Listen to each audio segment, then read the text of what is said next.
Hey everybody, welcome to Kimmel's Irish Pub. Time for another movie review. Tonight's movie, Unbroken, The Path to Redemption. Okay, so if you've seen Unbroken, you know what this is. This is the sequel to it. This is what happens after he makes it home, essentially. Spoiler alert, if you didn't see Unbroken, I apologize. Go and watch Unbroken first, and then come back and see this. I haven't heard anything about this movie. I've heard a lot about Unbroken. Good movie. It was really good, and now there's a second. This is based off of a book, so there's a second book. So they wrote this movie, or filmed this movie, Path to Redemption, and basically, you know, it's when the war ended, his battle began, and what it is like after everything that went on. So if you're not familiar with Unbroken, it was an Olympian who went to World War II, was trapped out in sea for a period of time, then became a prisoner of war. You know, tough life for this guy. And now it continues. So, let's see where it goes. I'll check it out for a little bit and give you a better idea of the synopsis, although I don't know how much better you're going to get than that. And I'll tell you how it's going, so stick around. Hey everybody, we're at the credits of Unbroken, A Road to Redemption. No check-ins tonight, and I'll kind of tell you why. There's a kind of good reason that there wasn't any check-ins.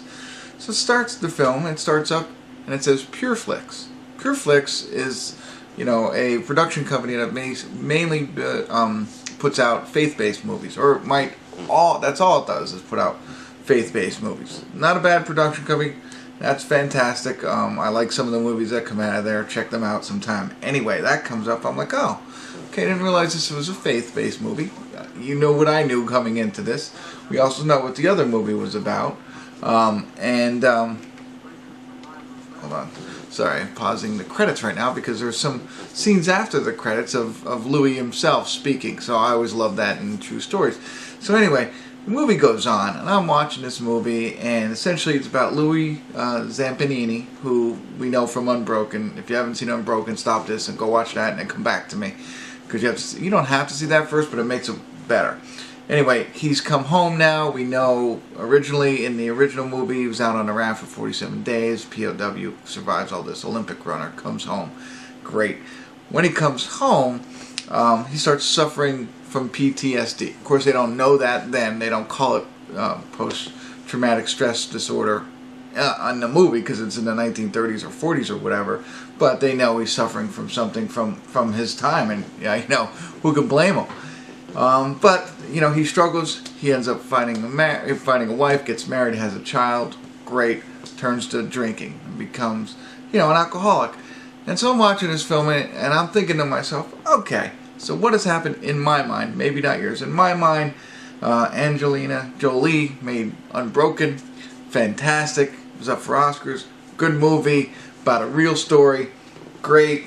That ends. Now somebody else has written a second book, or maybe the same author wrote a second book about Lewis, and somebody was like, okay, let's make a second movie about it, and maybe it'll make a lot of money, kind of thing. That's my thought going into it, and it goes through the trials and tribulations of his marriage, and you know, his life, and suffering from PTSD, and becoming an alcoholic, and you know, but knowing it's Pure Flix, there's God's involved. You know, his wife wants him to convert, and he's very much against God. You know, and that's played throughout the movie, everything like that. I've seen many Pure Flix films, and that's what it's always about, like converting and you know, turning over towards God.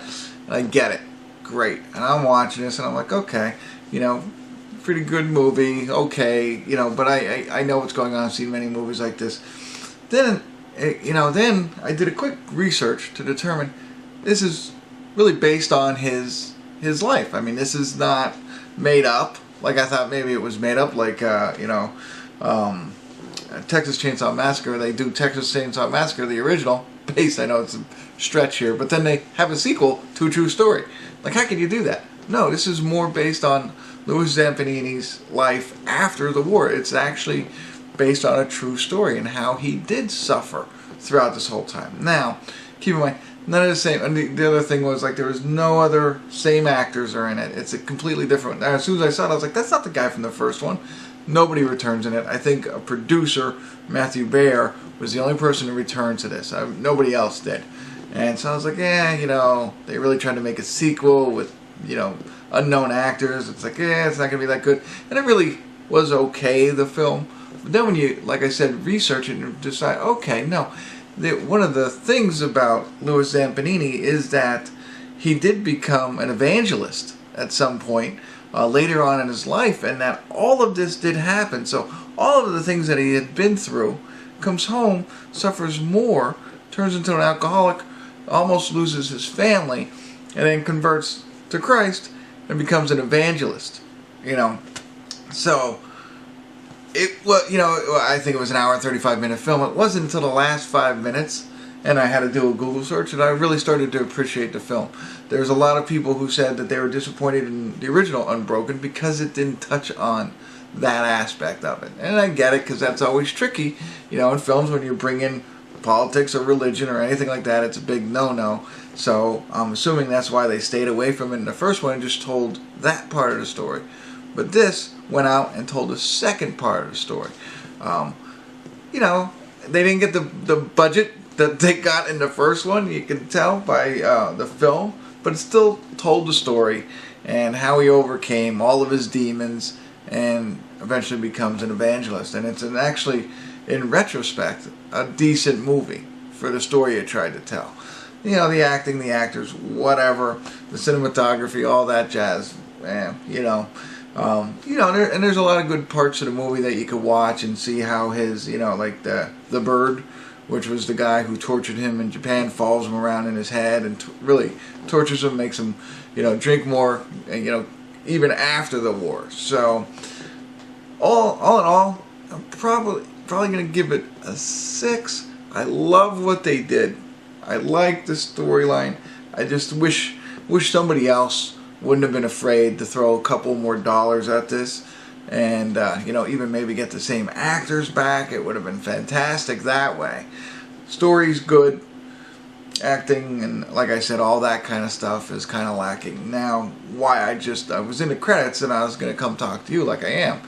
Now they're showing scenes. They showed him speak with Billy Graham. So Billy Graham is the one who kind of converts him, and so they showed him actually speaking, actual footage, not the actor. Then they're showing pictures, and I was like, okay, good time to go to the credits and talk to you. Now they're actually showing an older Louis Zampanini, and he's speaking. So I'm gonna end this for now and see what he has to say. But I would recommend this if you were interested in the first film and you saw the first film and how good it was, and you're okay with watching faith-based movies. I know there's some people who have no interest in it at all, and that's okay, you know. But if you're interested in that kind of thing, and you're prepared for not the greatest acting in the world, but more interested in a story, check this out. You might actually like it. I'm only giving it a 6, so I think I've set your expectations accordingly. But that's my recommendation to you. Again, if you've seen the first one, gotta see that. Or if you're still listening to me, haven't seen the first one, what are you doing? Watch the first one and then decide if you want to watch a lower budget, faith-based sequel to the second one, to the first one. Alright? Ball's in your court. But thanks for tuning in. Hit the like button, comment below. Love to hear from you. And we'll see you next time on Kimmel's Irish Pub.